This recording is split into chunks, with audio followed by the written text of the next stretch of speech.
Hello and welcome to Tiki Tuesday. Welcome back, everybody. Good to see you. Good to see you, Monique. Monique has resubscribed with Prime. She's on her 10-month streak. Remember, it don't cost you a dime when you subscribe with Twitch Prime. Way to go, Monique. Really appreciate your support. Whitney says, hey, let's watch Twitch. Apple TV says, update required. Yeah, that sounds about right, doesn't it? Earlier today when we were teaching our classes on Discord, as soon as I launched Streamlabs, it was like updating. And then as soon as Christy launched Discord, it says updating. So we were about 5 minutes late on our Discord class today, just waiting for updates, which is pretty crazy, you know. But hopefully everybody's having a good time. It's been way too long since I've seen all of you. Last time we got together, we had a really, really good cocktail from Shaker and Spoon. We're going to do another one of those next time. But tonight, I really wanted to flash back to one of our favorites, one of the classic cocktails, and that's the Blue Hawaiian. So for those who don't know, the Blue Hawaiian, it's got some good ingredients in there. We've got pineapple juice, blue curacao, golden rum, cream of coconut. I might add a little bit more golden rum to mine than the recipe calls for, but you got to do what you got to do. You know what I'm saying? Woody says, hey, it's like trying to lay a quick game on the Xbox. No, you need a 4 gigabyte update. Yeah, trying to play a quick game. Yeah, I hear you. It's always something like that, right? As soon as you launch these things, it's like updating, searching for updates. So here's our Blue Hawaiian. Using the vintage cocktail shaker tonight. This is, 50 years old or something like that. And it has a 50-year-old rubber seal. So I'm going to hang it way out here. Let's see where you guys can see it. I'm going to give it a shake really far away from the artwork.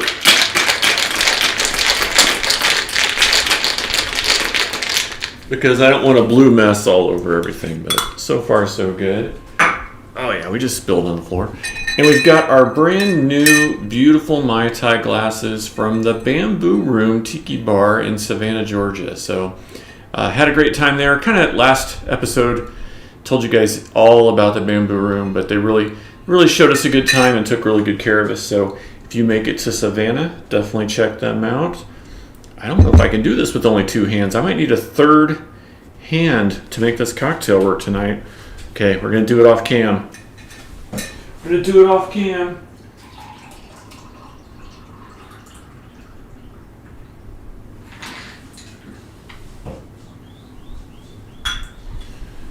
Oh, but it was worth it. Look at that color. There's the Blue Hawaiian. Oh, we'll get on both cams. Blue Hawaiian, Bamboo Room. There we go. You can see it there, hopefully on both cams.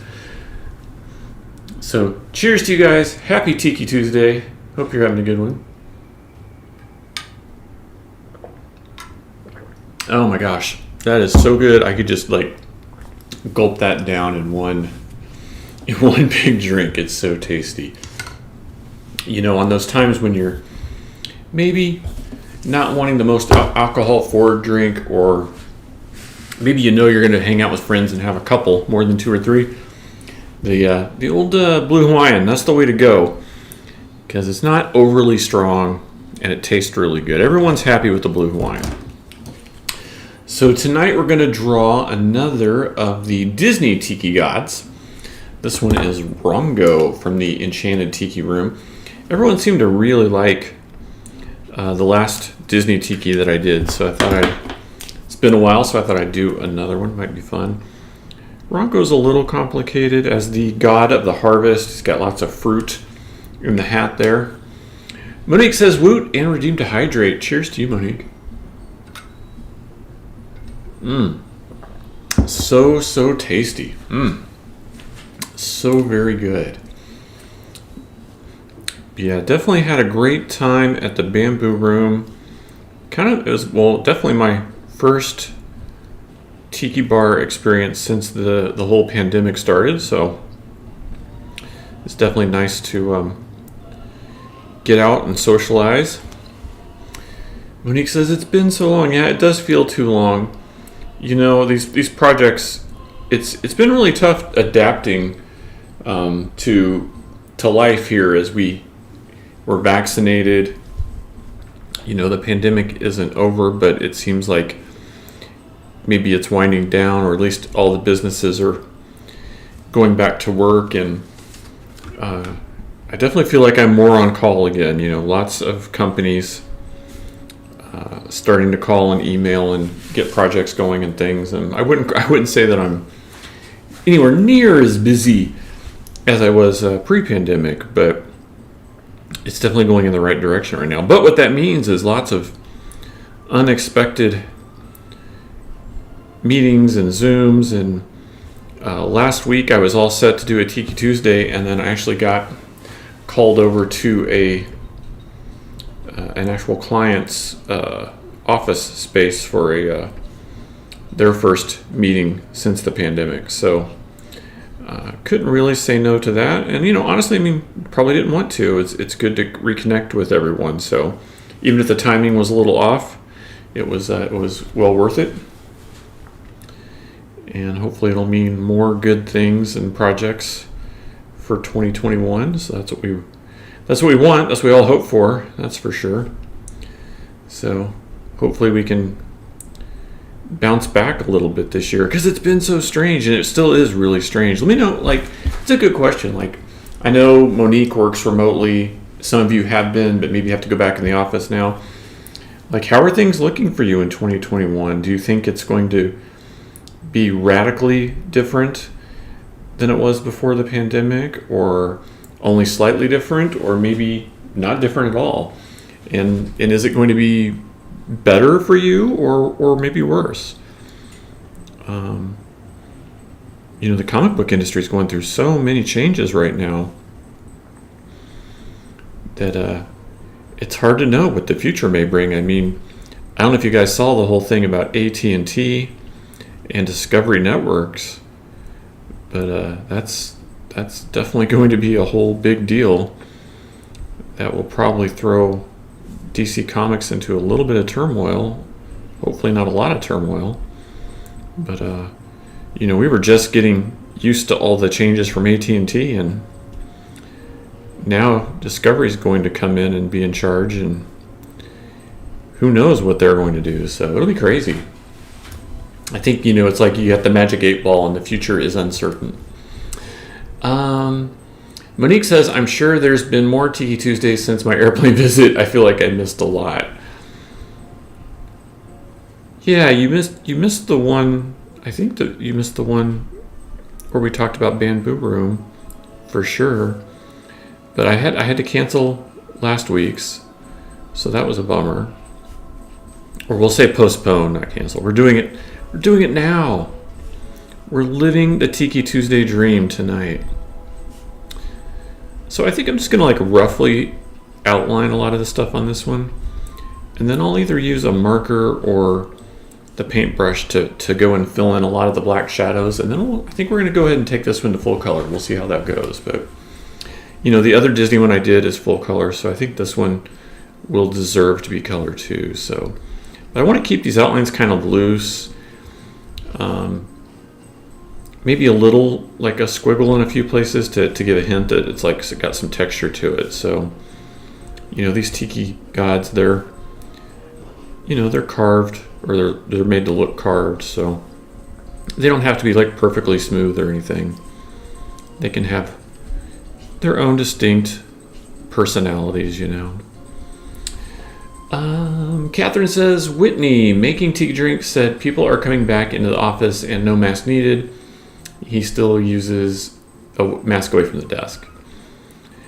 Yeah, here in Arizona, I think it's up to the businesses now. There's no longer a state mandate or anything. So some of the businesses, you walk in and no one has a mask on, and I think the employees still do most places we're going. And then others, they'll have a sign on the door saying that they still require a mask and everything. So I kind of feel like it doesn't hurt, really. Even without the pandemic, they were saying, just from people wearing masks, we had such a low flu incidence in 2020. So I think, people wearing masks and washing their hands a little bit more often, or using some hand sanitizer or something. that helps keep germs down and helps keep, slow down the transmission of COVID and the flu and everything else. Why not?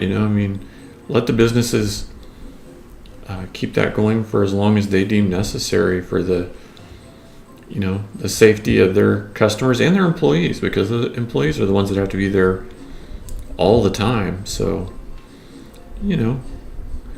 there's no harm in that. We can all watch out for each other, right? I just don't know why people get so worked up about it. Like, it doesn't hurt anything. But yeah, I'll tell you, I really missed the whole Epcot thing this year. I didn't realize after being at the Festival of the Arts for so many years how much it had become like part of my calendar. And not getting to do that in 2020 was really a letdown. I think it messed with my emotional psyche, because I always kind of feel at home at Epcot and at Disney, and kind of that, it feels like my crowd and my people, I guess, for lack of a better word. And I didn't realize how much it affected me until recently. But I shared on Facebook, and I don't know if you guys saw it or not, a documentary about, I think it was the Horizons Pavilion at Epcot. And these two young boys, they were like 13 or 14. And this was, I think, in the 90s. They loved Horizons, and they would go all the time. They had season passes, and they would go, and they would go on the Horizons ride. And Disney starts building test track, and the rumors start to swirl that Horizons is going to close. And so the fans, they asked the Disney cast members, what's up with Horizons? And they say they point to test track, and they're like, well, when that opens, this closes. And so right there and then, the two fans decided that they were going to document with photo and video their favorite Epcot ride, Horizons. And so they start sneaking their video camera onto the ride and just shooting the ride. You gotta remember, this is a long time before iPhones, a long time before, people might carry a camera around, but nobody really carried, you might see people with video camera at Disney to film their family or something, but nobody's really carrying video cameras around all the time in the early 90s. But they're in there videoing the entire ride, and it kind of dawns on them one day. They realize there's no security cameras in this ride. Once you get on the ride, there's no cast members inside the ride, at least none they can see. And so they start to hatch a plan about what would happen if they actually got out of the cars during the ride. Could they actually get out and interact with the ride? And it seems crazy to think about, but again, this was the 90s, and we didn't have the same sort of video surveillance and everything. And they said Horizons is one of the few rides that doesn't have a metal lap bar, so you would be able to get out of the car if you wanted to. You just had to climb over this high sculpted part of it. And so they start to put this plan together, and eventually they decide to stand at the exit of the ride. And one of them stands where the people are coming off the ride, and one of them goes all the way to the exit and starts counting how many people are coming on the ride. And they start to get a rough idea of the flow of people. And then they notice, as they're getting on one of the cars, that at the bottom of the ride vehicles, there's a number. Every vehicle has a unique number. And that's when it clicks in their brains. They could let some people load, walk on at just the right time, and make sure there's 6 empty cars ahead of them, and there would be enough gap that those people couldn't see them. And they would need to try to work it out so there were 6 empty cars behind them too. And that's by how they would count the people and stuff. And so one day they tried it. They got to a certain part of the ride, and they climbed out of their car, onto the ride itself, and they started videoing and photographing parts of the ride and taking pictures of themselves long before we had anything like a selfie, right? Taking pictures of each other, posing with the animatronics, posing with parts of the ride, all the time counting the cars that went by so they wouldn't get caught, so no one would see them. Eventually they started exploring backstage on the ride and going into the projection rooms and underneath the track and all kinds of stuff. Catherine says, "Oh dear." And then one day they missed, and they didn't get back in the right car at the right time. They thought everything was screwed up, but nothing happened. And that's when they realized that there was no system in place to keep track of people getting out of the car they got into. So then they started staying inside the ride for longer, sometimes 4 hours or more at a time. And they started to discover hidden spaces and back rooms and like above the track, below the track kind of stuff. So I won't spoil it, but it's a good documentary.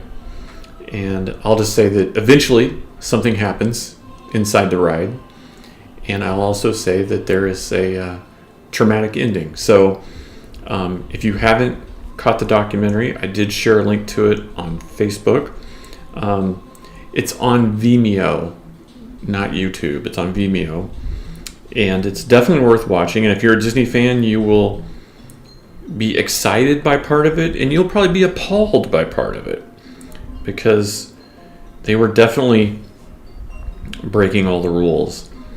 And I won't say vandalizing, but they were young boys, so not everything they did, as much as they say they were documenting the ride, not everything they did was good. So if you get a chance, check that one out. I thought it was super fascinating, and I don't think too many people have seen it. It's definitely like more of an amateur production, but if you're a Disney fan, totally worth your time, especially if you're a big Epcot nerd like I am, and you like all that stuff.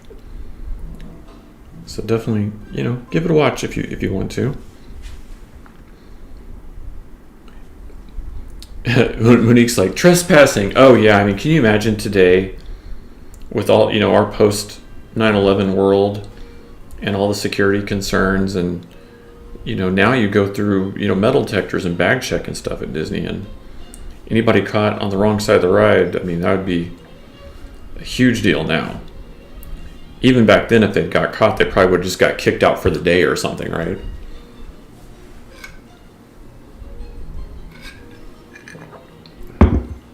But Epcot's going through a lot of changes. They're doing a lot of construction there.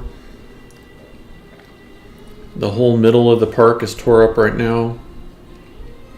And, they're going to just reinvent a lot of that. So for everyone who got to see it in its original form, it's definitely getting ready to change. So you'll be able to say, I remember when. Monique's like, now you'd be banned for life. Yeah, banned for life, and I mean, maybe prosecuted depending on if they caught you stealing stuff or thought you were any kind of threat, right? I mean, it's kind of crazy to think about. Definitely kind of crazy to think about. Catherine says, we'll have to go someday. Catherine, have you guys never been to Epcot Center? Or just not in a long time? Or are you just not Disney World fans? I think they're getting ready for the 50th anniversary of Walt Disney World right now. So I think that's kind of where all their energy is at. But one of my friends who's an Imagineer, she's the one that put together that big Haunted Mansion. I shouldn't say put together, but oversaw the Haunted Mansion Muppet thing that's going to be on Disney Plus in October. So it's nice to see them getting to do some original things. Whitney says, never been to Epcot. Well, I mean, first of all, I think anybody would love Epcot in its current form regardless. But the original concept was just so cool and so intriguing, and the whole idea of like the city of tomorrow kind of thing, and when it first opened, it was such like a hopeful future and a, technology will make our lives better kind of thing. And it just seems so positive, I guess, for lack of a better word. And part of the thing that people don't remember about Epcot was that, Disney wasn't in the best financial position in the 80s. And so part of the thing with Epcot was they were going to prove that they didn't need other people's intellectual property. They could create this park that was, half of it was like a full-time World's Fair, right? And the other half of it was like this, everything about science and technology and, Earth and ecology and sustainable living. And it was just all these like really high ideals. And everyone said, oh, no one will come to see that. And then, of course, they did. It was a huge hit.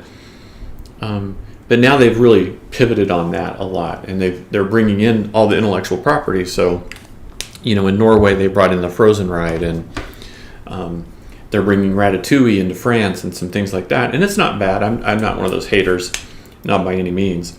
But, I think that they were so bold in their original concept to be like, we don't need to rely on Mickey Mouse and our intellectual property on this park. We're going to let our Imagineers create something totally new and totally different and see what people think. And people loved it.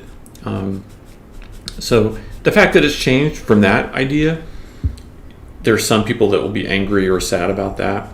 But if you've never experienced it, you wouldn't know what you're missing. And honestly, a lot of that stuff became outdated over the years, just the same way that happens in Tomorrowland, right? So they're not dumb, by going with things like the Ratatouille ride and the Frozen ride. It's something that kids can relate to, and it won't go out of date as quickly as being like, here's a pavilion about the internet, and then the very next year it's all out of date.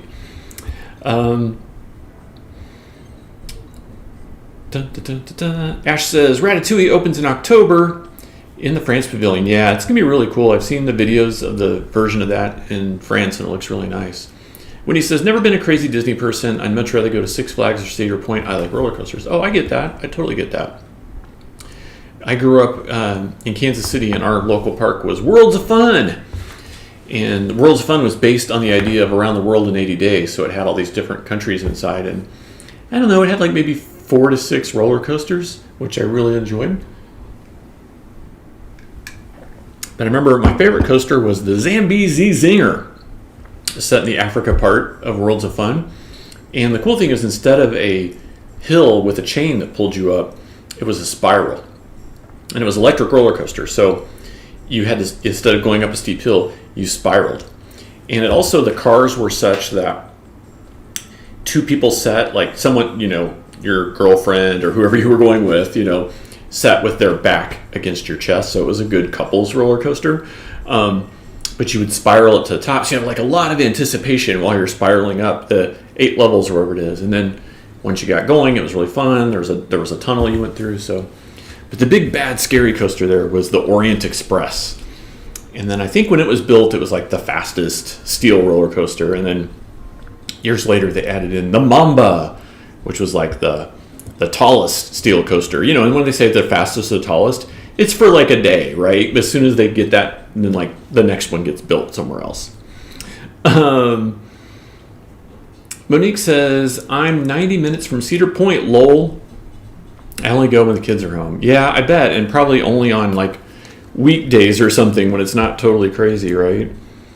I think when you live next to a tourist attraction, that's what people do. You're like, oh, it's the weekend. No, that's for the tourist. I'm not going to go do that. Ash says the Future World pavilions were all sponsored by third-party companies too. Yeah, that's true, which helped with the development and maintenance costs. That's part of this documentary. Is one of the reasons that Horizons closed was that General Electric quit their sponsorship. So that's definitely, it's part of the story of the documentary. So yeah, if you get a chance, really, check that out. It was so cool. Like I said, it's on Vimeo. But I think if you just search like Horizons documentary or Epcot documentary, you'll probably find it. Or again, I shared it on Facebook, on my personal Facebook this week, so it's on there too. But I really enjoyed it, and like I said, quite a surprising ending, so worth watching. Quench Press subscribed to Tier 1 on a 12-month streak. Wow, can you believe 12 months? Way to go, Quench Press. 1 year anniversary. That means you finally get your new hat, right? You get the ultimate Fez hat. Way to go, Quench Press. Congratulations. And Quench says aloha. Winnie says 1 year. Damn. Congrats, Quench Press. Yes, thank you for your support. Congratulations, 1 year. Wow, I can't believe it, guys. I mean, who would have thought that this was going to just be like a, 1 or 2 month thing, and here it is a year later. Wow. I'm gonna get verklempt. Gonna make me emotional. Gonna be so emotional now. No, I really do appreciate your support. Like I was saying earlier, the comic book industry is just in so much turmoil right now. I don't think we know kind of 1 month to the next what's going on and what's happening and where the next project is coming from. So I appreciate everybody who supports me here on Twitch and on Patreon. You guys are the best, really. I mean, I cannot thank you enough. For everyone who's on Patreon, we put up a post, but I'll say it here too. There's a few changes that are happening June 1st. Really, the only major one is the $100 level is going away, simply because Christy's school is moving back to in-person learning. So we won't be able to do the one-on-one mentoring like we were, simply because Christy won't be available for that. So that $100 level is going away. We're asking everybody that was at the $100 level to move down to the $25 or $35 level. That'll get you access to the group class. And then we're already modifying the group class to be a little bit more adaptive to help the needs of all those people that we're mentoring. So you save some money, we make less money, but that's okay because we all get to still hang out, and Christy's schedule is what it is, and we'll just adapt as we need to her schedule. So thank you guys for that. Really appreciate it. And I hope a bunch of you caught the group class today. I think it was our best group class ever, part of our comic coloring course, and talked all about gradient maps in Photoshop. And I know it's a topic that scares a lot of people, and they're afraid to even learn about it because it sounds like such a hassle. And everyone seemed like really excited today and had lots of questions. And so we had fun with it, and I'm glad everyone who hung out live did. And if you didn't hang out live, make sure and check it out. Everyone who's at the $35 level, and I think that includes Catherine and Whitney here, I've quietly been giving you guys access to those group class video recordings for the last month or two. But as of June 1st, it becomes official, and you will have access to all the same materials that the $25 level gets. So at first we thought people were going to want to learn stuff or collect stuff.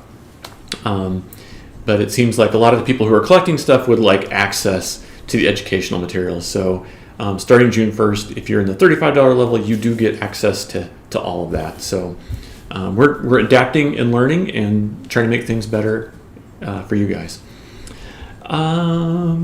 Catherine redeemed to hydrate. Cheers to you, Catherine. And Whitney says, is this the documentary? Let me click and take a look.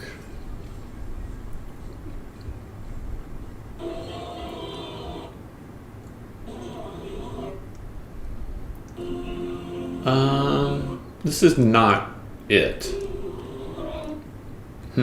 That's not it. But I'll go on my Facebook and I'll find it and I'll give you guys the link real quick. No reason not to. Catherine says, fabulous. Yeah, well, like I said, we're learning as we go, right? So just because we think we know what people want from Patreon, we'll adapt as we get feedback from people. And now that more people have access to the group class, if there's something you want to see or want to learn, let us know. And, we will do our best to integrate that. Oh, you guys, you're going to be really bummed. I think so many people went to watch this documentary that they took it down. It says, video unavailable, this video no longer exists. Oh, that's such a bummer. Oh, man. Oh, that sucks. Well, I'll tell you what the name of it was. It was called Remain Seated, Please. That was the name of the documentary. Remain Seated, Please, how Disney superfans snuck behind the scenes of a beloved Epcot ride before it went extinct. So maybe just keep searching for Remain Seated, Please. But when I click on the link, it now says that the video has been removed. So maybe Disney saw it. Who knows? But yeah, that's such a bummer. It was amazing. And I was really shocked that I didn't see that anyone commented on my Facebook post. But I was like, this was so cool. When he says, I have a bone to pick with Dr. Christie, pun intended, she told me my comment about camels being from North America was wrong, and they just found prehistoric camel bones in California, so supposedly giraffe size. Oh, good. Well, I've learned over the years there's no arguing with Dr. Christie. So even if you're right, you're wrong. I guarantee it. If you know what I mean. But if I remember, I'll tease her about that. Just doing a little wood grain on this guy. Again, the god of the harvest of produce, of all the goodness that you can grow in your Polynesian garden. So once I get the ink lines done, we'll throw some black paint on here or some black marker, and we'll start adding in some color.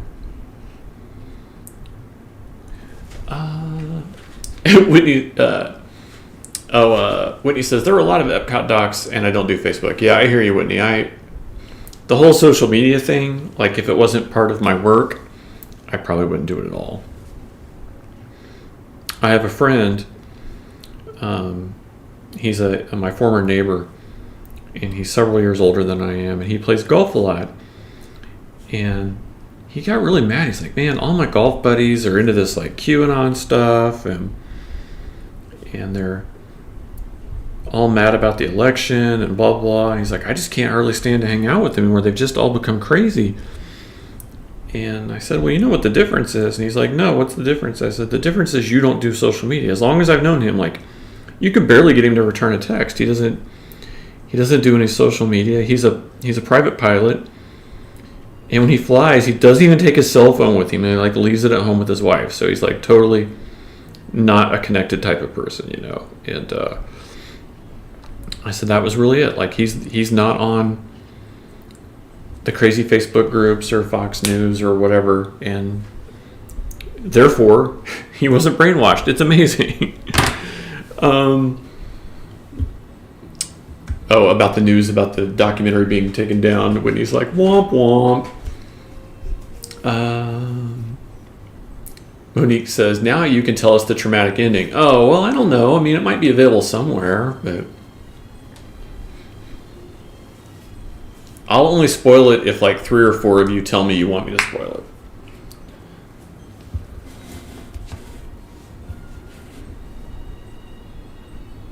How about that? That'll be our game tonight.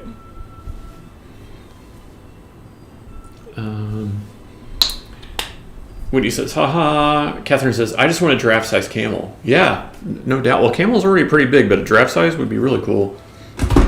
And I was reading a thing today about how giraffes, because of their size, their height, they have a huge cardiovascular system, and they have higher blood pressure than almost any other animal. So the blood can reach their top of their head, but they don't have any of the like cardiovascular problems that humans have. And they're trying to like research giraffes to see if there's something that they can learn there to help people with like heart disease and stuff. When he says, how do you know what time it is without a phone? Catherine's like, you can spoil. Okay. Well, I will tell you guys that. So the people in the movie, there's one time they come around the corner and they run into a maintenance worker. And they had all their video gear set up. And so they have to run away from their gear, and they run and hide. And luckily, they know a hiding spot inside the ride that not even the maintenance staff knows about. And so for like 4 hours, well, for the first hour, they just close the ride. They like stop the ride and turn on the lights and are looking for them. And then like after that, maybe they assume they already got away. So they start the ride back up, but it's just employees with flashlights on the ride trying to spot them. And so by like the 4th hour, they make a break for it because they start seeing that there's normal like guests on the ride again. And so in full view of people, they hop on the ride, and then they act like they're a romantic couple, which would have been a very taboo thing in the early 90s for two boys on the way out, and no one bothers them, and they go home. And so they almost got caught. That was the only time they almost got caught. But sadly, one of them died from cancer while he was still, I think, in his 30s.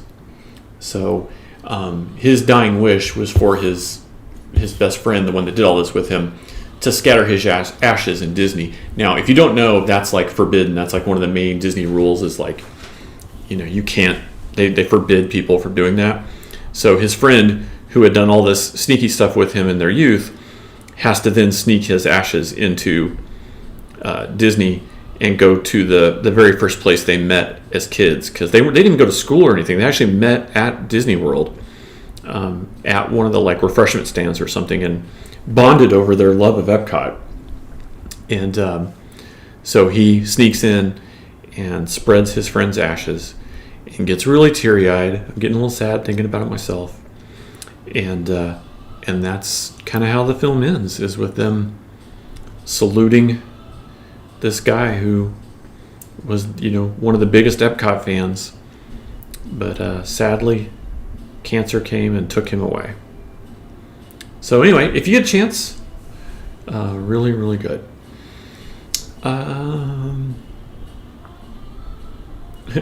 Monique's like, I think they used to call those time-telling devices watches.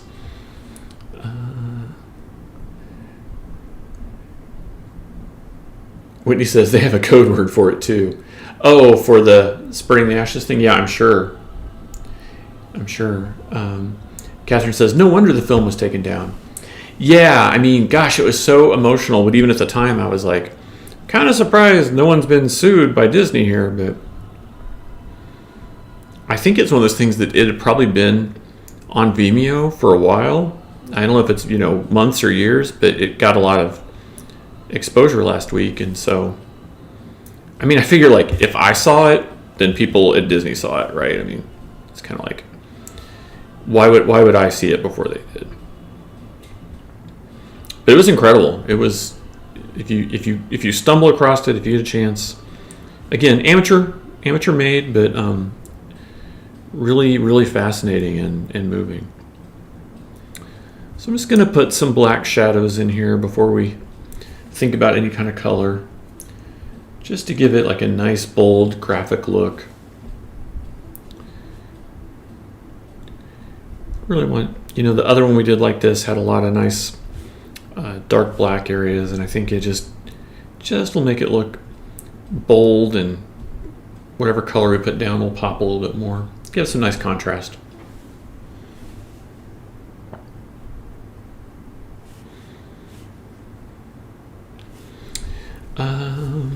Catherine says, I'm happy this will have color. Oh, cool.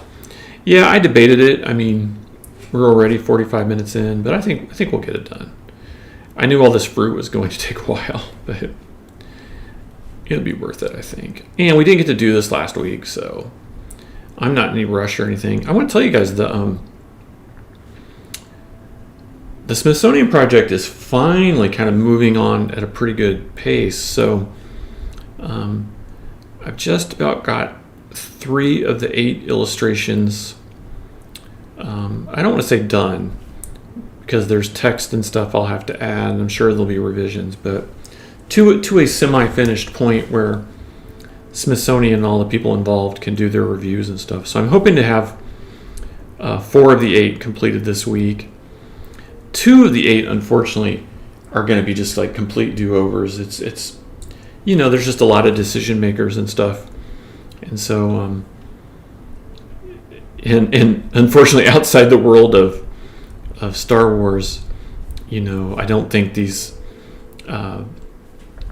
really smart, intelligent people aren't really familiar with my work or who I am or what I do. And so it was really nice to be invited, but I don't really get to like throw my weight around or anything. So, when they put their foot down and they want to do something completely different, then I have to kind of rise to that occasion. So it'll be a fun challenge on those 2 to come up with some new concept art based on their new input and stuff. But it's just a lot of moving targets, but it's been fun so far. I've learned a lot, like just some of the smartest people I've ever had the pleasure of hanging out with on Zoom and chatting with, so really cool project. It's coming along, and it's been taking up a lot of my time. I know you guys are aware of that, but I think it'll be worth it. And when July rolls around and that's all completed, then I'll probably be able to start taking some more sketch commissions and streaming more again. So that's just a little insight into what my current situation is and everything. But it's an honor and a privilege. I wouldn't want to do it any differently. And I'm always up for a new experience. I think so many people are afraid of trying new things and to get out of their comfort zone. And it's uncomfortable. It's uncomfortable. Like, I can do the Star Wars stuff with my eyes closed, so to speak. And then you get into a situation like this and everything's new. Everything is starting from scratch.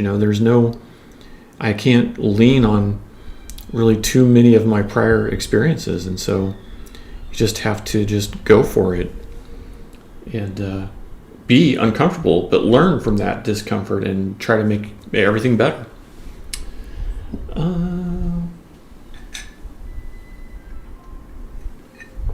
Whitney says, Tiki Mug News. Okay, I can get to that. So guys, I have to tell you, and if Quinch Press is still on here, he can confirm because he's seen it. When we got the first sculpts of the Witch Doctor's Potion, they were pretty good. I had no idea what to expect. You've got someone that's interpreting your 2-dimensional artwork and turning it into 3 dimensions. And I had some issues, and I gave him my feedback. But overall, it wasn't bad. So it's unclear to me if the original sculptor did changes or if the company actually brought in a second sculptor. But based on the designs, I'm thinking maybe it's the latter. But the new sculpts, wow. I'm so excited. I really couldn't be happier. The new sculpts are so much closer to what I had in mind.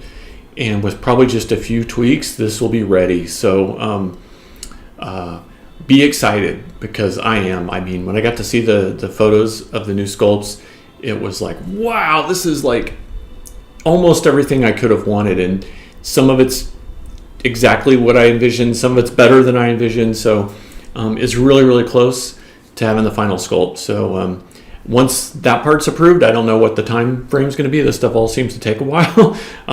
But I can tell you that we went from a sculpt that was just sort of like, yeah, it's pretty good, to like one where I'm like, wow, this is so cool. So it seems like it's going in the right direction. Monique says, there's an underground river in Playa del Carmen that's a Mayan burial grounds. I went through on my excursion with my mom's ashes in a jar between my boobs instead of my wetsuit. When they shut down the lights and asked us to be quiet to show how dark and silent it is in there, all you heard was the pop of that bottle as I quickly dumped my mom into the water. Shh, that's probably an international felony. Well, kudos to you and finding your mother a proper resting place. So good for you. Quinch Press says, it's a huge improvement over the last sculpt. Yeah, I would say so too. Like, I wasn't mad at the original sculpt, but then when you see the new one, I mean, it's night and day. You're just like, oh yeah, this is so much better. So I don't have anything I can show you guys tonight, but hopefully soon. it's definitely, I feel like we're in good hands now. And I have no idea about the Tiki Tango mug, the Tipsy Rum Barrel. I got zero communication right now on that, so I will try to get more answers, but it definitely seems bizarre that we went from like getting regular updates and that it was in production to just like no updates whatsoever. So I'm not sure what that means, but who knows? Maybe it's canceled. I don't know. No one's telling me anything, but I will try to find out. I'll try to be hard hitting and get some answers. All right, we got a couple of hydrates here, guys. Let me grab some ice and fill this up. Give me just a second.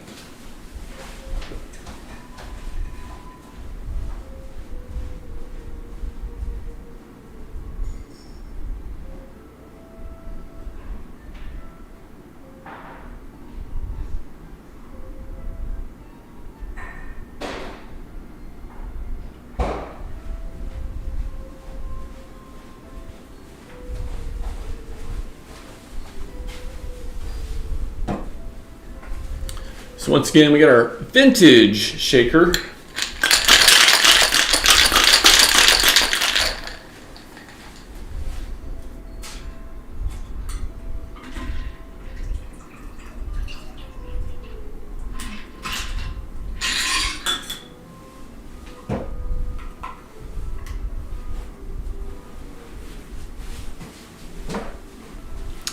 I think the nickname for the vintage shaker should be Mr. Leaky, but I didn't expect any less. So cheers, Quench Press, and cheers, Monique. Thank you both.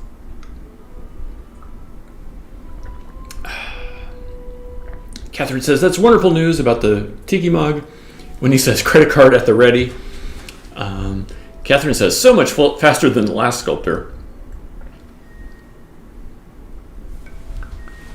And then Catherine says, oh my gosh, Monique, such a perfect place. Yeah, it really is. It really is. It's so fitting and appropriate, I think. All right, just gonna add a few shadows to this before we put down some color.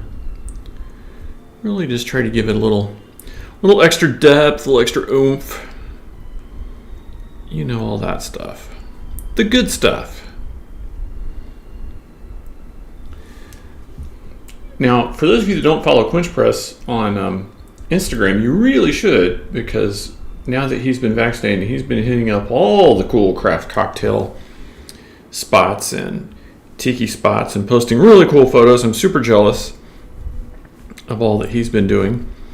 So be sure to follow Quench Press on Instagram and see just gorgeous cocktails and info from bartenders, and it will inspire you to raise your cocktail game, or it'll just inspire you to go out to a bar. Either way, you win, right? You win.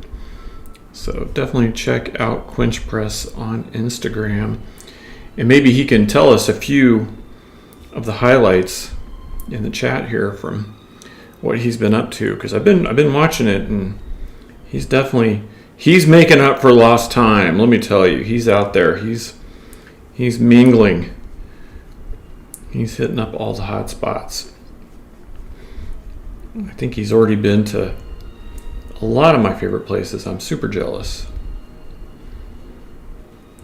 But I'm not going to be leaving the house too much until this giant Smithsonian project is done. It's really just night and day for me. And I'm loving it. It's going to be so cool. I can't wait to be able to share it with you guys. Monique says, my mother is everywhere. I love some of her on Jim Morrison's grave in Paris, some in the Seine in Paris, a bridge in the Champs-Élysées, as well as Rotan and the canals of Venice. That's really cool, Monique. I like the way you're doing that. That's very thoughtful. Whitney says, I bought a citrus squeezer to up our cocktail game. Ooh, I like the sound of that. I do like the sound of that.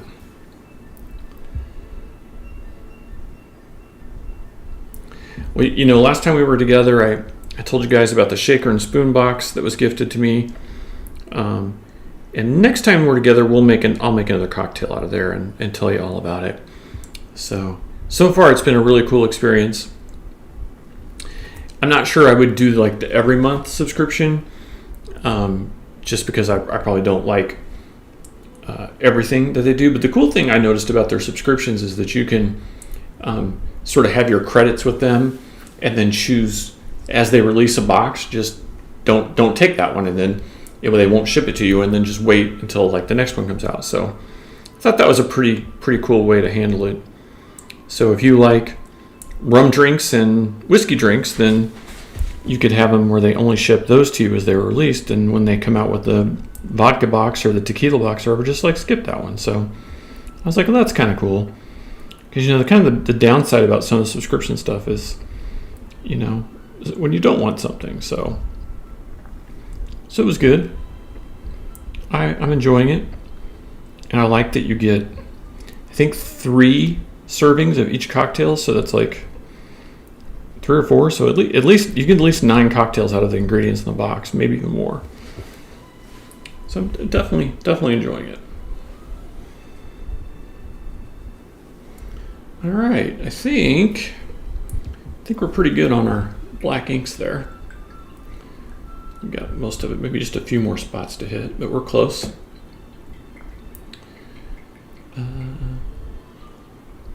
Monique says, congrats. Oh, sorry. Monique says, my daughter took her to Bali, Thailand, and we left her in Germany. My son-in-law took her to pit road of a NASCAR race. Oh, that's really cool. Woody says, we just got a whole ton of camping gear, going to take advantage of our fire-free state. Oh, cool. Good for you. There's so many cool places there to go.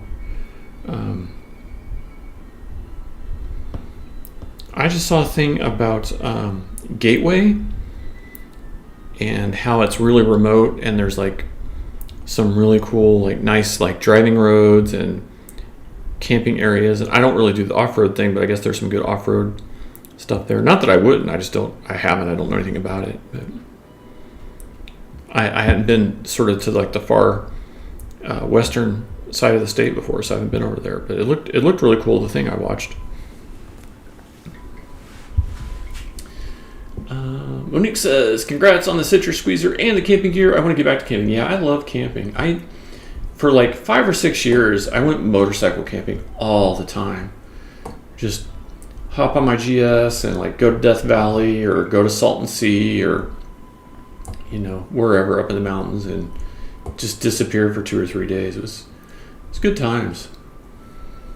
I had my little camp stove and my tent, and just explore back roads during the day and find little watering holes to like actual water holes to refresh myself when it's 115 degrees out. Catherine says, hey Monique, I would have loved to do that with Whitney, but he just informed me he will be turned into compost. Yeah, I think Christy wants to be turned into a diamond or something. Whitney says, he drinks a whiskey drink. He drinks a vodka drink. He drinks a rum drink. All right, let's think about some color. Some color on this now. Okay. Am I supposed to sing the rest of that song? I get knocked down. So we need, what should we start with? This guy's got a lot of blue on him, so let's start with blue. Blue, blue, blue. Blue. You guys can't see it, but I'm shaking the paint. It's like a shake of weight, but it's a shake of paint.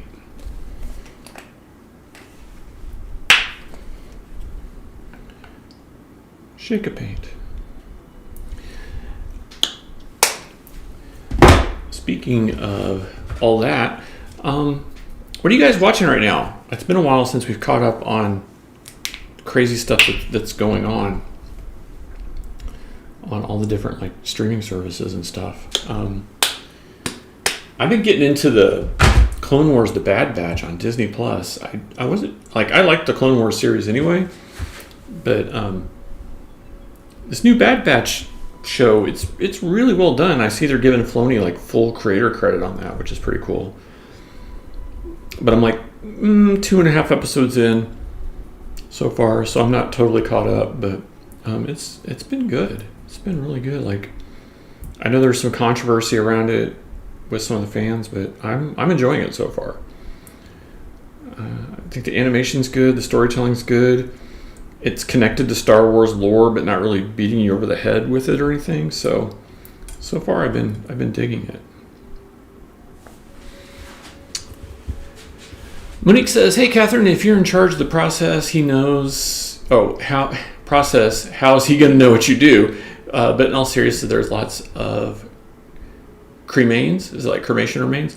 I still have some of them of my mom left. She missed out on a lot of traveling because of her health, so we're just taking her everywhere we can. That's really cool, Monique.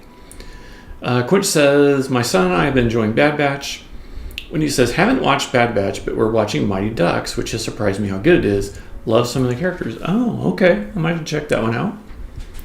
Monique says, "We took her to a ton of places in Japan, and the best part, she doesn't need a passport or airfare." That is a good attitude. That's a very good attitude. I tried to watch the new Mortal Kombat.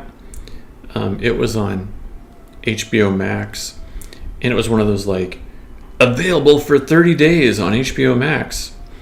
And so I was like, oh, I'll do what I normally do. I'll watch this 10 minutes at a time or half hour at a time while I have a lunch break or something. But the HBO Max app, it's so weird. Like some days it just won't load at all and you can't watch anything. And so I went back. I was probably like 2/3 of the way through the movie. And I went back to watch it today, and the 30 days is over. It's already gone. It's not even on HBO Max anymore. So I didn't even get to finish it. And it wasn't that great of a movie, so I'm sure I didn't miss out on anything. But it kind of sucks. Like when you start something and you can't finish it because of like a technical glitch of the app, you're like, that's kind of lame. I think it should know if you've started it and then like let you finish it. That would be really cool. Like I don't know if HBO would ever do that, but it sounds like something like maybe Apple would let you do. Like in the future, they'll be like, know that you're like 2/3 of the way through and be like, yeah, you can finish it.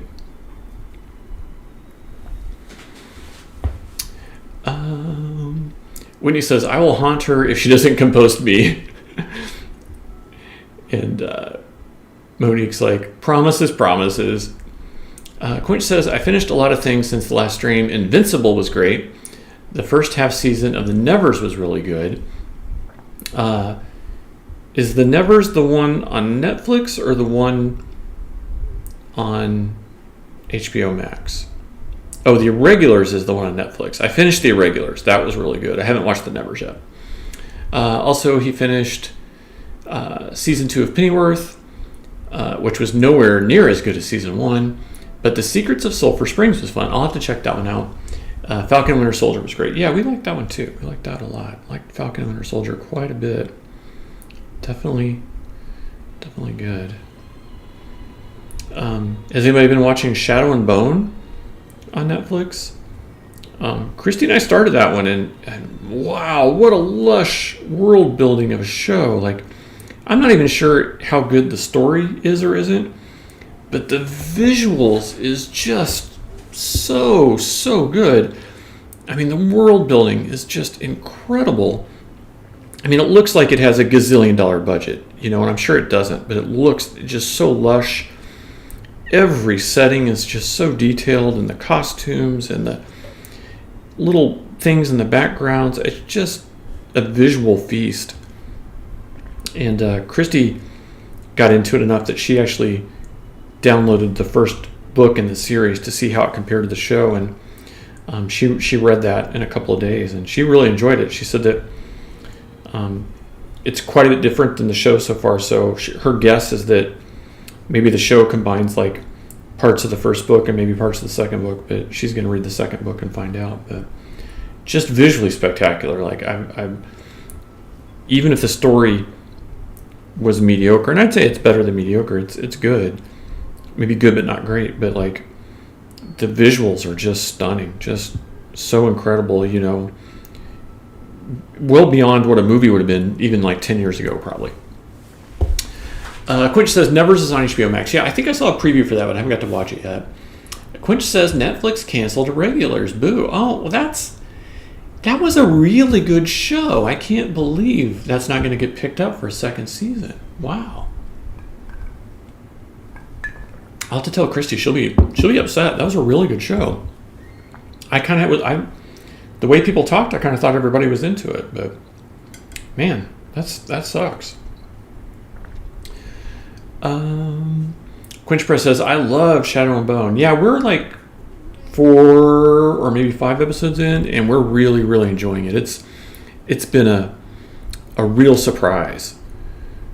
It's got maybe a little bit of like a Harry Potter-esque feel.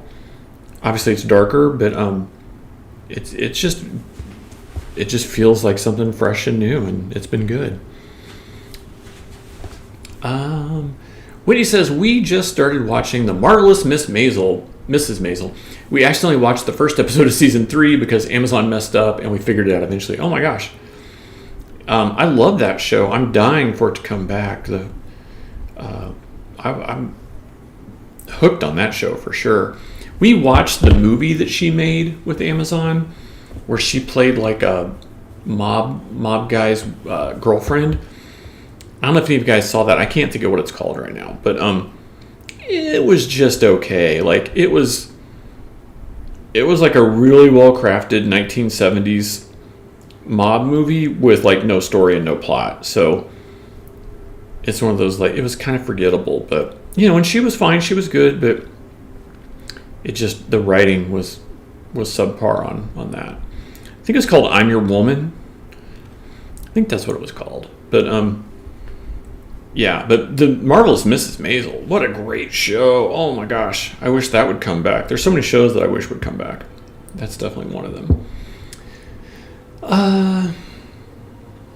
Quinch Press says, you mean because the Amazon app kind of blows? Well, it might blow, but I don't think it blows nearly as much as the HBO Max app does. That thing just, it locks up on me all the time.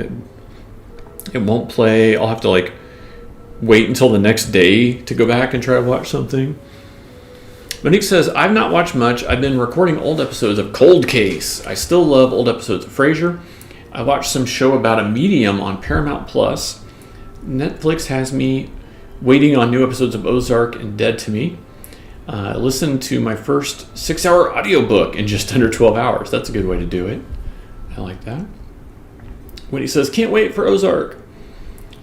When he says, yeah, Quinch, the app on Apple TV is a mess. Oh, the Amazon app, yeah. Quinch says, only 15 days until Loki and 17 days until Owl House Season 2. Yeah, that'll be good. Yeah, the movie I'm Your Woman. When he's like, the movie I'm Not Your Woman. Yeah, it was an okay movie. Like, they got a lot of things about the 1970s look and stuff right, and it was well filmed and all that, but like, it just, the story, it dared to go nowhere, is I think how they talk about stories like that.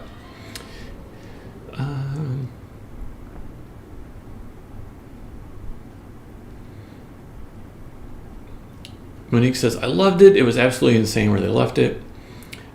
Quinch Press says, only about 2 months until Ted Lasso Season 2. Yeah. And he says, that's just a day before my birthday. Quinch says, HBO doesn't lock on me. I've had minimal issues. Well, that's good to know. We've got it on a Samsung television, smart TV. And at least the app on that TV for us has been really abysmal. So I do seem to remember on our Apple TV, on our other television, our old television, that we didn't have problems with it. So it might just be the Samsung version is not very well made. But I think all the Samsung smart TVs, I'm pretty sure it's just an Android system. So who knows? But yeah, definitely it's been less than reliable.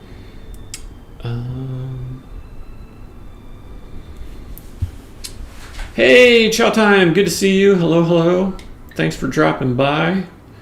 Hope you guys are doing well. You missed all our hot Epcot Center talk earlier. Talking about the Epcot documentary that apparently came out and has already been taken down. And then some of the changes and stuff they're doing at Epcot right now. So, but good to see you. It has been some time. Glad you guys are here. Painting another one of the Disney Tikis tonight and enjoying a blue Hawaiian in honor of Rongo, our blue Tiki god here. So good times. We're kind of catching up on what everybody's been watching. Chow time. Is there any big streaming series or movie or anything that you're hooked on right now? Did you guys watch Army of the Dead, Zack Snyder's new zombie film? If so, what did you think about it? Inquiring minds want to know.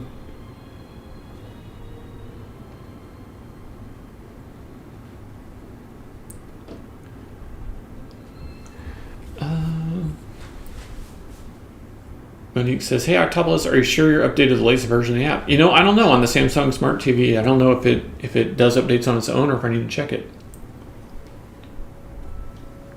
Chow Time says, "Just finished watching This Is Us." That sounds really familiar.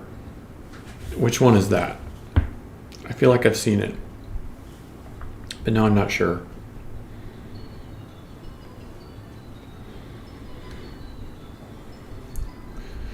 Which one is This Is Us? But yeah, I watched Army of the Dead, the zombie movie. I won't spoil it for those that haven't seen it, but I would say, it's a fun zombie movie. And you don't have to be a Zack Snyder fan to enjoy it. And I think the critics, most of them have said that they like everything about it except for the third act. And I can get on board with that. It drags out a little bit in the third act, and the way they do their sort of cliffhanger is a little hokey, but overall, for just like a zombie film, it's a popcorn movie. It's a brainless movie. It's not supposed to be rocket science. So I'm going to cut it a lot of slack and say that it was an enjoyable ride, and the cast members that I liked, I thought were good in it. So it was fine. And I guess they're already got a prequel in the works. So the German safecracker guy, he's like starring in and directing the prequel. So I guess something to look forward to. You'll have to decide.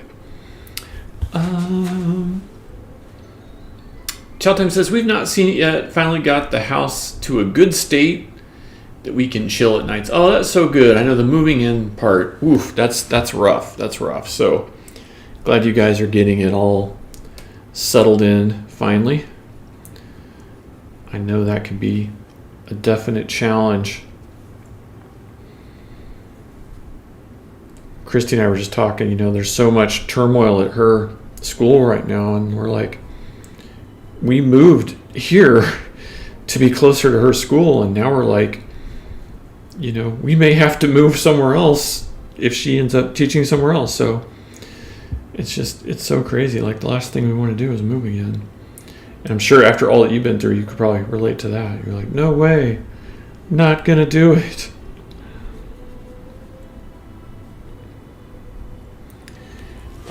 Hey, but Quench Press, the position that might be open is in the Chandler Gilbert area, which I know is out by you. So who knows? Maybe we should have fingers crossed that Christy gets that.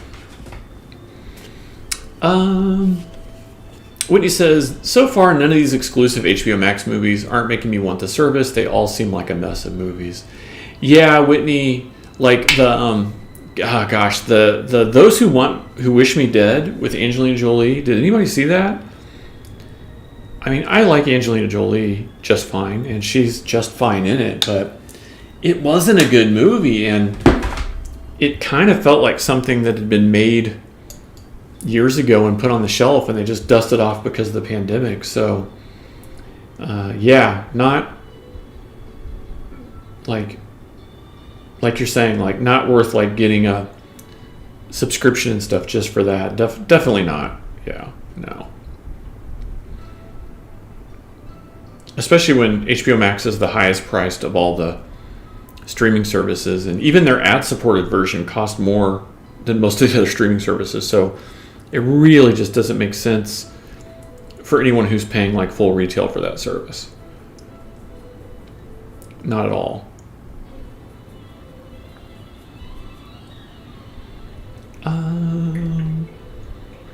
Monique says it should, but doesn't always. Oh, it should auto update, but doesn't always. I had to do my manual recently. Okay, thanks, Monique. I'll look into that for sure. Chow Time says it's the show where the family had twins and then adopt a third, all with the same birthday. So it's the story about the family. It's on NBC. Huh. I'll look into that. I hadn't heard about that, but I haven't watched like regular NBC, CBS, ABC in a long time, so I'll have to check it out. Chow Time says just moved to Orlando and call it a day. Man, Chow, I wish you guys had been here earlier. I was lamenting all my sadness over not being in Epcot this year. I'm going to get like a little teary-eyed just talking about it, but yeah, I hear you. I wish that was possible. Quench Press says, I was mixing a drink. Where's this open position? One of the schools in the Chandler and Gilbert area. So, like I was saying, we moved to this part of the valley for Christy's school, and then now because of the pandemic, everything's in turmoil with her school. So their enrollment's down, and they're canceling certain people's contracts and stuff, and it's all just kind of like chaos right now. And hopefully it'll really improve soon, but for the time being, everything's very, very iffy, for lack of a better word, scary, whatever you want to call it. So she applied for an open position in the Chandler Gilbert area, but she's not heard anything back. So, I mean, you would think that she's got her PhD. You think like she'd be like the top of their list, but I wonder if some of these places they don't see those credentials and then like panic a little bit, like, oh, this person's overqualified, or they like are insecure. They're like, this person's more qualified than I am, and I'm their boss, so I don't want them here because then I'll feel threatened, like that kind of thing.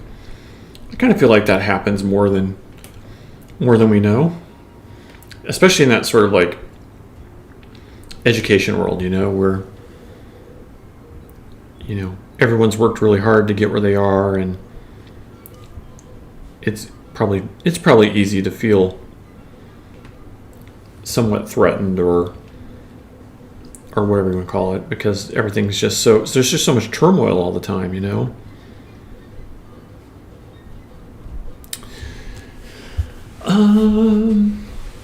Catherine, redeemed to hydrate. Cheers to you, Catherine.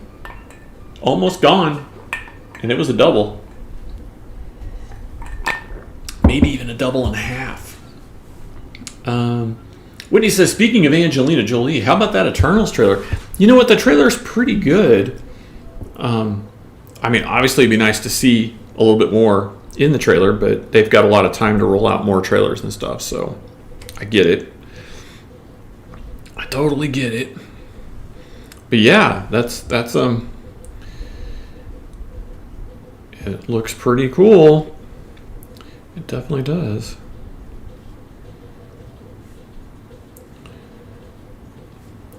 I think, it's interesting though, because like there's so many of these things are doing like, we're going to be on streaming service on the same day we're in the movie theater, and then other things are like, we're only going to be in the movie theater. So it's like really confusing right now, because like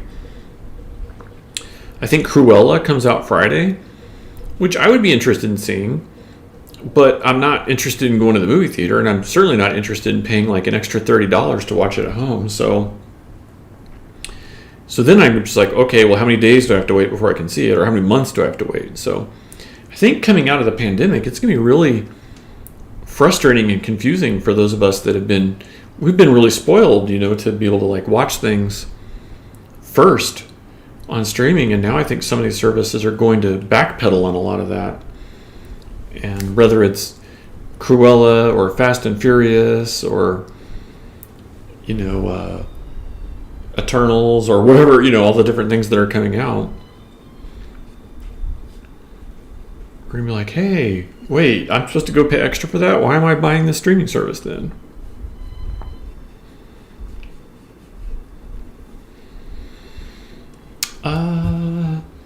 Monique says, hey, Whitney, there's a show coming on HBO Max in June I want to see. Of course, I can't remember it right now, but I can't say I've been impressed either.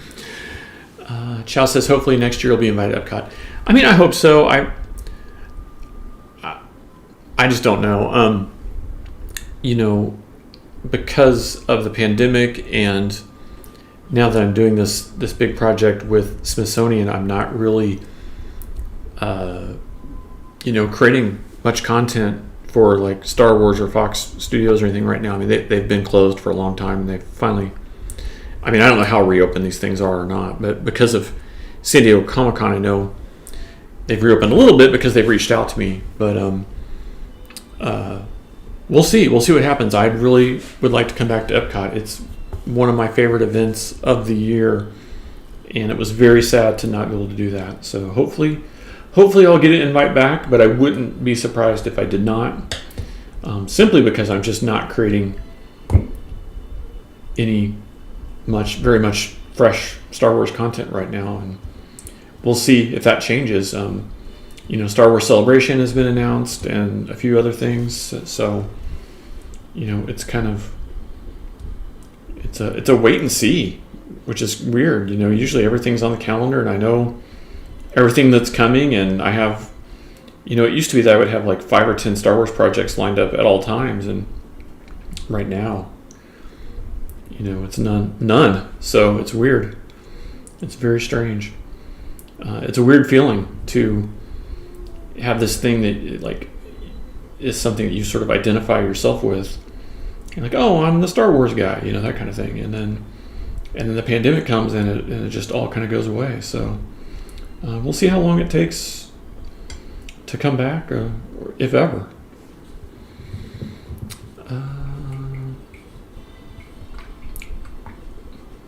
Monique says, Fragile. Is that the name of the show, Monique? Or are you having flashbacks to A Christmas Story? Fragile. Quinchpress says, the Chandler Gilbert School is just across the street from my office. Though even when we go back, speculation is we'll only be in the office 2 days a week. Wow. Well, that's 1 day less than Google. So good for you guys. 2 days a week. Not too shabby. All right, I'm going to put a little darker blue in some of these areas just so we can get some contrast going. I think that'll look pretty nice. Give us a little bit more depth, a little bit more dimension. Got to put in the extra effort, Can't phone these things in. Got to make it look good. And then once we get this darker blue in, I'll start working in some of the purples and stuff, and then finally I'll get to the fruit. I know that's what everybody's excited about. They're like, Brian, when are you going to paint the fruit? When are you going to give us a fruit still life? And I'm like, don't worry, it's coming. Your dreams will be answered. Your wish is my command. Chow, we're doing posture check. Thank you. Chow says, I'm only in the office 1 to 2 days a week right now. Monique says, I remember the Friends reunion. Oh, yeah, I saw something about the Friends reunion. That could be cool. A little nostalgia fest there. I understand the appeal of that.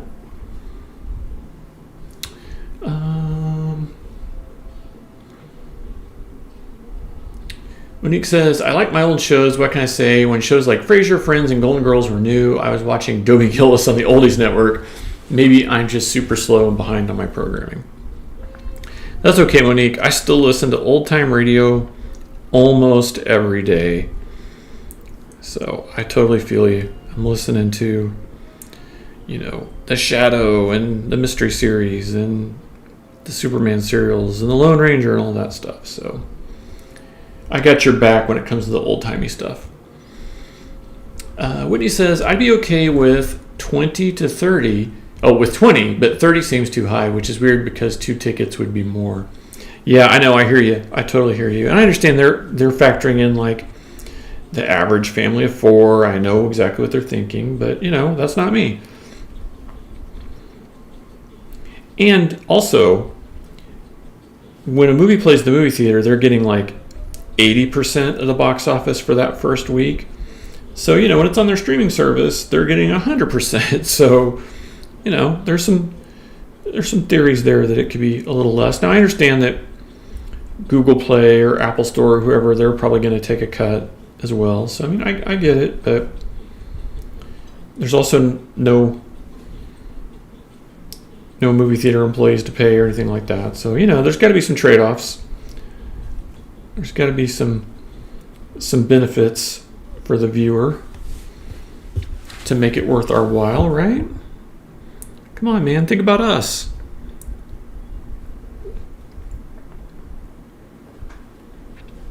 Like, I want to support Cruella, but I got bills to pay too. Come on.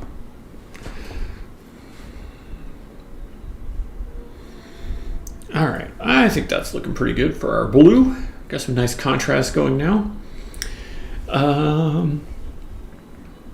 Hey, Green Lantern 99, Corey, good to see you. Long time no see. Thanks for stopping by, man. Good to see you. Corey says, what's shaking? What's shaking is those little last bit of blue Hawaiian, and Monique says hydrate, so I got to hydrate. Now, we've been talking about Disney and Epcot, doing a Disney Tiki tonight, and just getting caught up on some of our streaming shows and stuff, man. It's been so long. Has anybody been watching Jupiter's Legacy? The Mark Millar superhero show? I gotta say, man, like Josh Duhamel, I always kind of thought of him as Pretty Boy. He's been in a lot of those kind of shows, and where he's just like, the face man.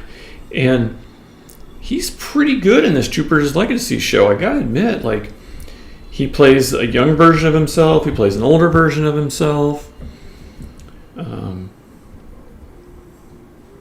He's got some depth, he's got some emotions, he's a father, he's a hero. It's pretty good. So it's maybe not the best TV show ever, but it's not a bad TV show. I'm digging it so far. What about you guys? You guys watching that one? I like a lot of the Mark Millar stuff, and I think this is, the other thing is like, okay, there's parts of it that are definitely riffing on Watchmen or riffing on Kingdom Come or a few other things, but there's also a lot of original stuff in there. So I can take the homages because the whole thing isn't an homage. It's got enough originality to it that I'm like, okay, I'm down for this. This is cool. So as far as the superhero genre goes, I'm liking it pretty much. Monique says, I'm really digging the transition from blue to teal. Oh, thank you, Monique. Thanks so much. I'm trying. I'm working on my color theory here. Quinch says, that school. Oh, thanks for slapping the Unidab sticker, Whitney. Thank you. Quinch says, the school is about 6 miles from where Undertow 2.0 will be, and 3.5 miles from some good bars in downtown Chandler, and 4.5 miles from. Thank you for making the case for why Christy should get this gig. Now someone just needs to tell the school to call her back and like offer her the job. That would be really great, especially in this insane pandemic time. All right, let's work a little bit of some purples in here, but I want that to be a little bit more pink. It's got a little bit more red and a little bit more white. And we'll see if we can get a little bit better color out of that. It's looking a little too dark. A little bit more red. All right, this should theoretically do it. Just a little bit better color. Get that all mixed together real nicely. What the hell? A little bit more red. Why not? We'll get it looking really good. Whitney says, we will more than likely get Black Widow on Disney Plus because I want to see it, but the appeal of the theater is lost. Yeah, agreed. Yeah, Black Widow. So that was supposed to come out before Falcon and Winter Soldier. And I think that I even saw that they had to change some things about Falcon and the Winter Soldier because of the shift in timing. So it'll be interesting to see if any parts of the movie actually relate to Falcon and the Winter Soldier, or it's just that some of the stuff mentioned in the movie, affects Falcon and the Winter Soldier. But we shall see. But yeah, the trailer looks fantastic for that, and I'm looking forward to it quite a bit. I really, like you, I want to see that one more than a lot of the other things that are, like Cruella looks so cool, but I'm not going to drop an extra $30 to watch it.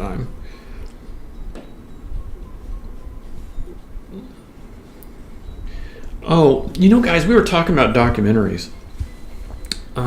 There's a really good documentary out about Disney's The Black Cauldron.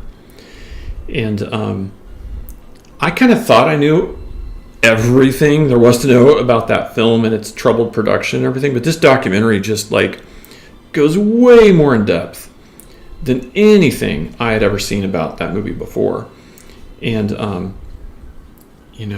talks about that, that's what made Don Bluth leave Disney and start his own gig, and some of the other crazy stuff that happened behind the scenes. And whether you like Black Cauldron or don't like Black Cauldron, the doc was totally worth watching because it covers a lot of the other films that were around that time, like Fox and the Hound and Aristocats and some other things. And it just really put so much of the Disney animation history from that time in perspective.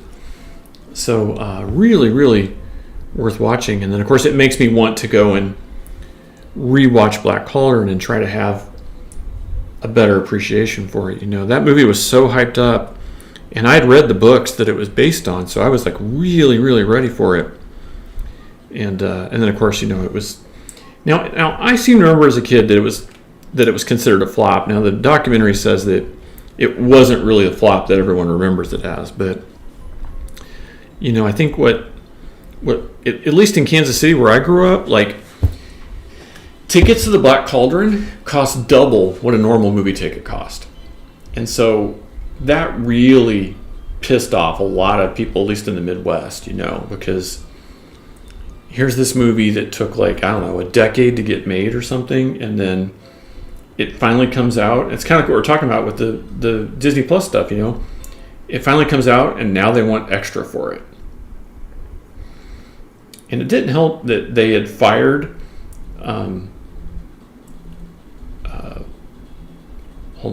they had fired Tim Burton from the production. And you know what movie kicked Black Cauldron's ass at the movie theater? Pee-wee's Big Adventure. See, there was something I never knew as a kid. So Tim Burton, he sort of got the last laugh on that one. But apparently Tim Burton had done tons of character designs for the Black Cauldron. And they show some of the sketches and stuff in the documentary, and they're all awesome. But they were just considered too radical and too different at the time, and they were all rejected. And they just decided that he didn't need to be involved in the production. So I would say Tim Burton got the last laugh, and he's obviously come back and done a lot of things for Disney since. So certainly didn't hurt his career any.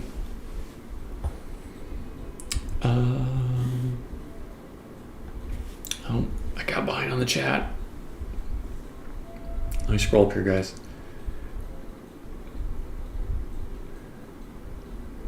Whitney says, we can watch Black Widow at home on our big TV. This thing keeps auto-scrolling, guys. Sorry. With our Dolby Atmos and have no idea it's running it. Yeah, exactly. Quench Press says, I've been meaning to watch that. I heard some mixed reviews from fans on Facebook. Greenlander says, I plan to. And then, of course, Whitney slapped the sticker. Thanks again for that. Greenlander says, I haven't seen Jupiter's Legacy yet. Watch it. You'll like it. You'll like it for sure. Yeah, it's got some good stuff. I mean, I'm only 4 episodes in. But so far, definitely lol. It was worth it. I just had to get the color where I wanted it. I like that. Stop with the red. Just, me. I'll just keep mixing the color until I'm happy with it. Gotta get everything dialed in, as it were. Just trying to get some extra variegation and texture going on this one. so it doesn't look too flat, you know.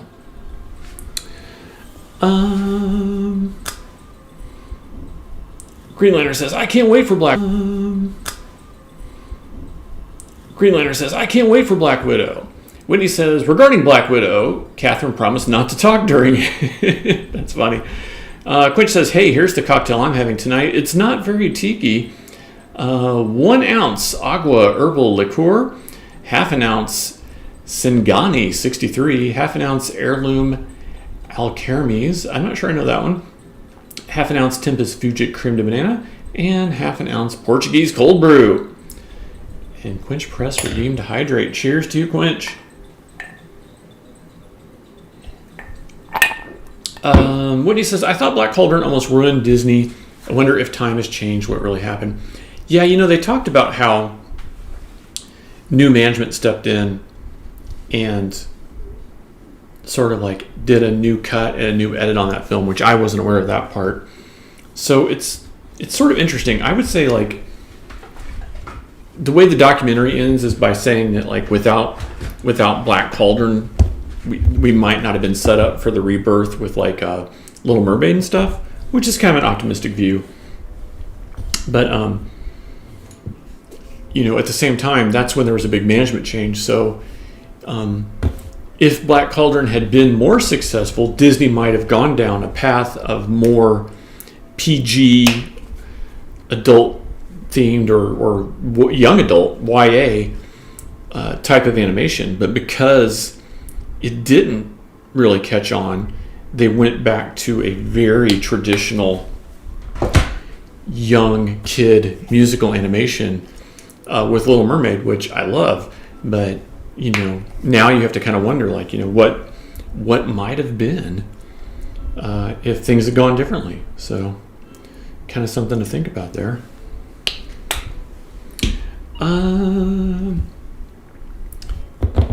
Green Lantern says, I love Pee-wee so much. Whitney says, where's the documentary? YouTube. Yeah, I'll see if I can find it. And I'm sure it's not that long, but I pretty much, I just listen to old time radio and YouTube and Sirius XM like all day long while I'm making art. So let me see here. Black Cauldron. Here we go. Yesterworld Entertainment, the troubled history of Disney's Black Cauldron. Let me get the link for you guys. And I will put that in the chat right now. Black Cauldron doc. Okay, that's in the chat.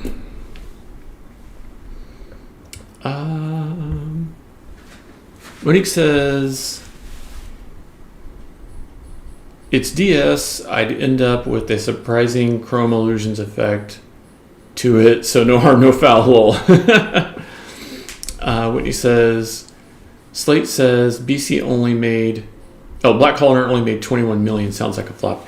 Yeah, I think it was the most expensive animation they had ever made at the time. And I don't remember, the numbers on it were insane, but part of it is they said it had 4 directors. There's all kinds of really interesting stuff in this documentary. But they were saying it had 4 directors, and like partway through the filming, oh, hey, Chow Time, good to see you. Have a good night. Thanks for hanging out.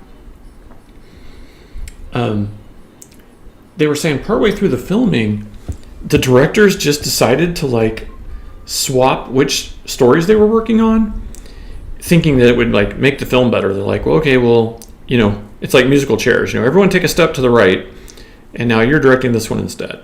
And they thought that would make it stronger, but what really happened was each of those directors ended up throwing out like large amounts of the film that had already been made and starting some of those parts over. And so it just went way over budget and time at that point. And then, of course, they had new management. So then, like, Jeffrey Katzenberg came in and, like, re-edited the film himself because he didn't like the direction it was going. And then that pissed off the directors who were actually in charge, and some of them left. And so it was just all kinds of drama and stuff. It just seems like the project just didn't have the right kind of guidance to get it to like the finish line in a kind of thoughtful and cohesive way, you know. And so what we ended up with on the screen was probably just like a mishmash of everyone's vision, and so there wasn't like a cohesive voice there, you know.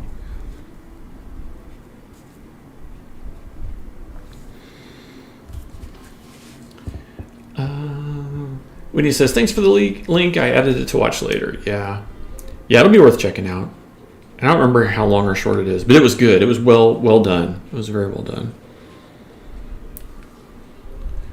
I like a lot of that stuff where they revisit, whether it's animation or James Bond films or whatever it is, where they go back and they revisit things like that and be like, okay, now let's look at it with a fresh perspective, you know.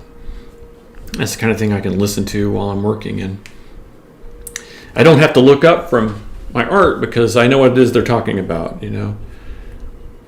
That makes it handier. Oh yeah, Monique says goodnight to Chow. Green Lantern says, not sure if you saw Black Cauldron. Oh, if I saw Black Cauldron, I'm gonna have a look.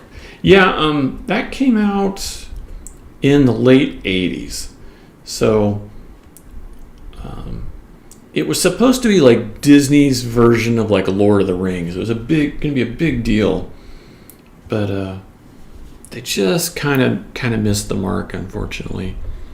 Or maybe they were ahead of their time. I don't know which one it was, but people didn't really respond to it that well.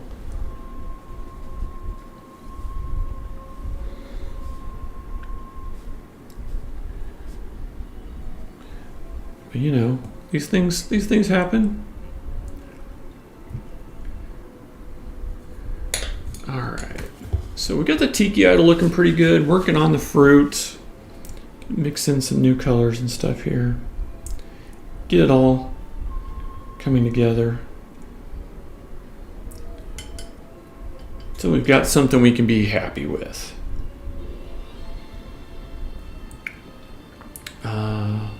When he says 85, that seems too early, but I mean, I could be wrong.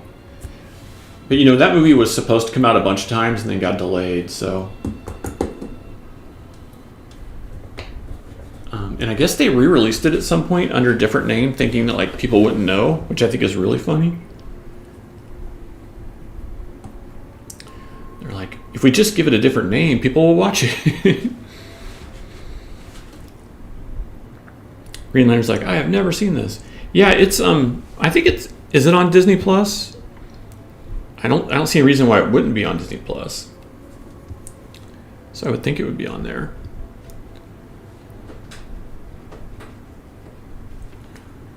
But you know, it's a sword and sorcery film, and some people call it a cult classic, some people call it a flop.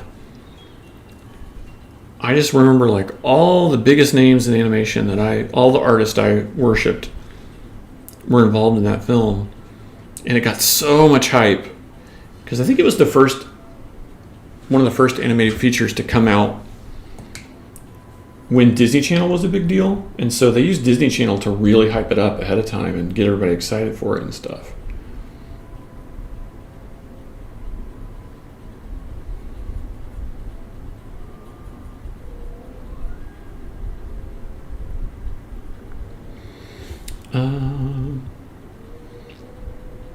Whitney says Disney Plus shows 1985. Okay. Yeah. Whitney says it's not Song of the South, so it's there. Yeah, good point. I'm not going to touch that one with a 10-foot pole.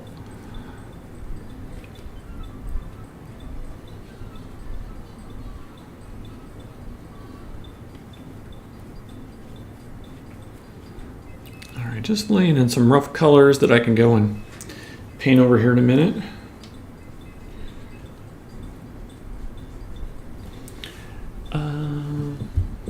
Quinchpress says, my friend just came back from the Turks and Caicos and brought me a rum that's unique to the island.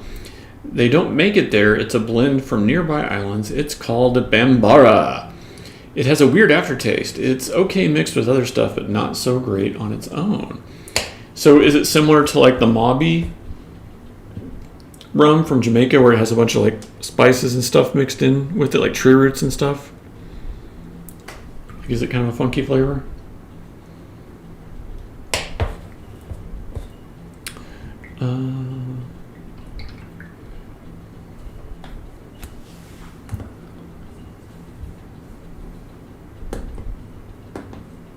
But yeah, Black Cauldron, if you haven't seen it, have a glass of wine and fire it up on Disney Plus some night and see what you think. I don't remember. I'm sure it doesn't hold up, but if you like the fantasy sword and sorcery kind of stuff, you might dig it. I'm going to go back and rewatch it now after watching the documentary. I'll see how, do I have fond memories or do I just be like, oh my gosh, I can't sit through this. We'll see how it goes.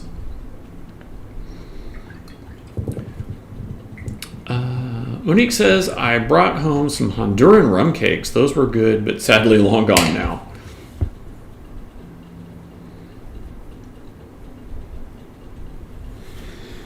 All right, let's get a little bit more color working into these.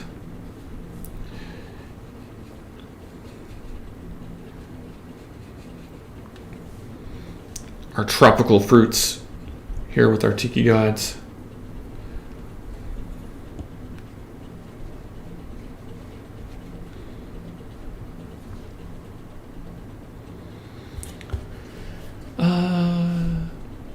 Greenlander says, as an 80s kid, I might like it. Yeah, I think, again, it wasn't a big hit, but it's something to see. It's a part of the Disney history. So if you're a Disney fan and you want to check out and see what it's all about, why not?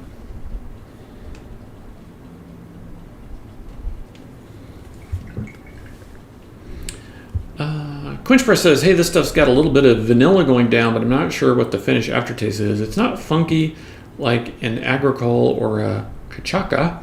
It's not bitter or sour, but it almost has a native sweetness. Interesting.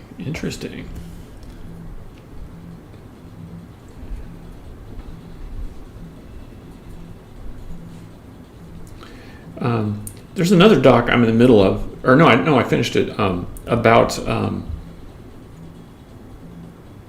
the Fleischer Studios, the Fleischer brothers, and I knew a lot about their history. And obviously, they made the Superman cartoons back in the day, and Betty Boop and Popeye and a lot of other stuff that I've been fortunate to work on. But I didn't know the story of the people, and that was really super fascinating to find out about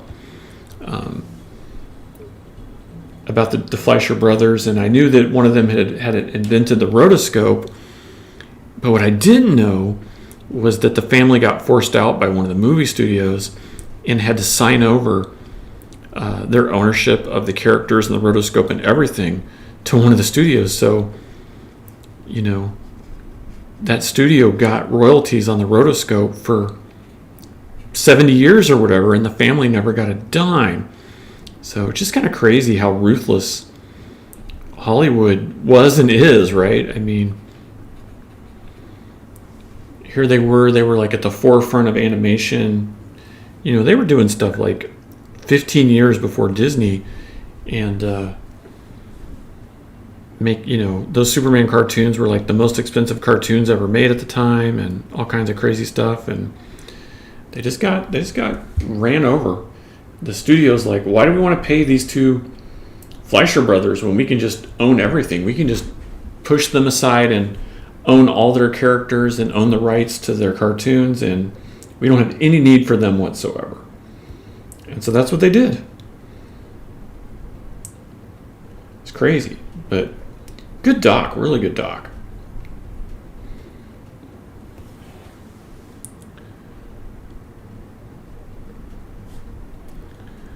All right, so we're nearing the end of this one. So Quench, if you want to find somebody for us to raid, that would be great.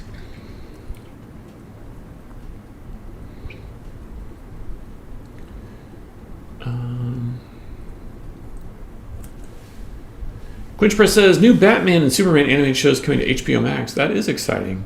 I wonder if our old buddy Mike Carlin is involved with those. I would hope so.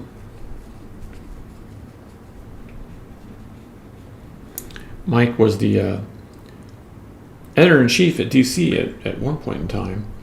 And then he left for Warner Brothers Animation years ago. And he's been involved with most of the superhero-related animation since then.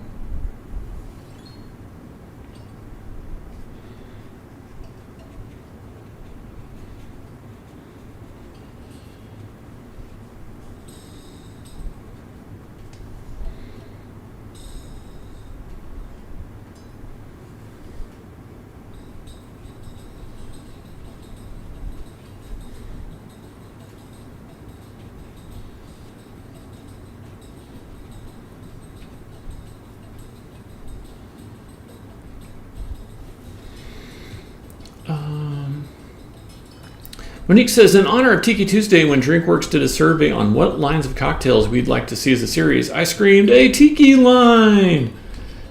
That's great, Monique. Thank you for that. Quinch Press says, this drawing is beautiful. I love the colors. Oh, thank you so much, Quinch Press. Thank you. I really appreciate that. Thank you. It's funny. Earlier today when I was sketching this out, I was like, am I going to do color or not? And then I was like, well, if I don't, Quinch will be upset, and the last Disney one I did was in color, so this one should be in color too. So, yeah, I think we got it there, guys. I think that's it. Rongo, the Tiki god of the harvest and of produce and all the good stuff. Whitney says, the Batman ones are intriguing. That might make me get HBO Max, but I'd rather buy a Blu-ray. Green Lantern says the Superman cartoons were amazing. Yeah, especially if you watch the doc, and I knew that they created the rotoscope, but to get a little bit more information about how they were like filming people and some of the poses in action, and then rotoscoping that and tracing it to create the animation and stuff was really, really cool. When he says, yeah, Quinch Press, the colors are awesome. Needs more red though, right, Monique? Haha. Monique says, would make my life easier. Excellent. Well, guys, I'm all out of cocktail. Our illustration's done. It's been a couple of hours. So I guess we're right on schedule. What was I going to tell you guys about? Oh, yeah. They asked Christy and I to do a panel for San Diego Comic-Con. Now, it's virtual again, so it'll be a video panel, but that's something that we're going to do. So that'll be really, really exciting. Looking forward to that. But yeah. So thanks again to everybody who subscribed, especially congratulations to Whitney and to Quinch Press, who are having some 10 and 12 month anniversaries. Congratulations to you guys. Thanks for all of your support. Thanks to everybody who is also supporting us on Patreon. Really appreciate it. You guys are the best. So let's just take like 30 seconds to run the credits. Monique says, this is going to sound bad. I love the Tiki, but I don't love the fruit. Well, that doesn't sound bad. It's okay. You don't have to love everything. I get that. It's the god of the harvest and the god of produce, so it's got to have some fruit. So yeah, we'll take 30 seconds and we'll run the credits. I hope I have the credits fixed. I tried to fix the credits because I know they've been acting up on us. So we'll run them and see how it looks. Be right back.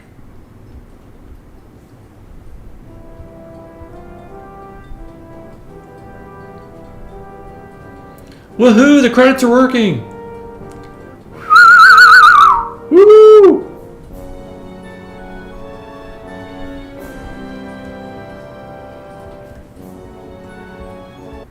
There we go. Fantastic credits. Oh, Monique says the apples need more red. Oh, okay. All right. I hear what you're saying. I mean, I think there's some sort of like Polynesian tropical fruit and not like really apples, but there could be more red in them and less orange. We could do that. Quinch says, I never gave the cocktail scene report. Well, save it for next time, Quinch. But in the meantime, everybody make sure and check out Quinch Press on Instagram. He's been putting up some amazing photos and cocktails and stuff, so be sure and check him out. Green Lantern says, nice. Thank you so much, Corey. Quinch says, if you're in Phoenix, go eat at Bacanora. Great drinks there too. Is it Bacanora or Basanora? Highball is a great new bar that has popped up. Excellent news. Great to hear that. Monique's like, I don't know what I'm talking about. No, Monique, I appreciate your input. You have a very, very good eye. So if you say it needs more red, I do not hesitate to believe that it needs more red. But yeah, I really appreciate you guys hanging out. Hopefully we'll get together next week for another Tiki Tuesday. And we'll have another one of those cocktails from Shaker and Spoon. That'll be a lot of fun.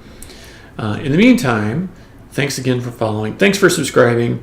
Let's get ready to cheer and get our emotes ready. We're going to go to Charlie's Art. But until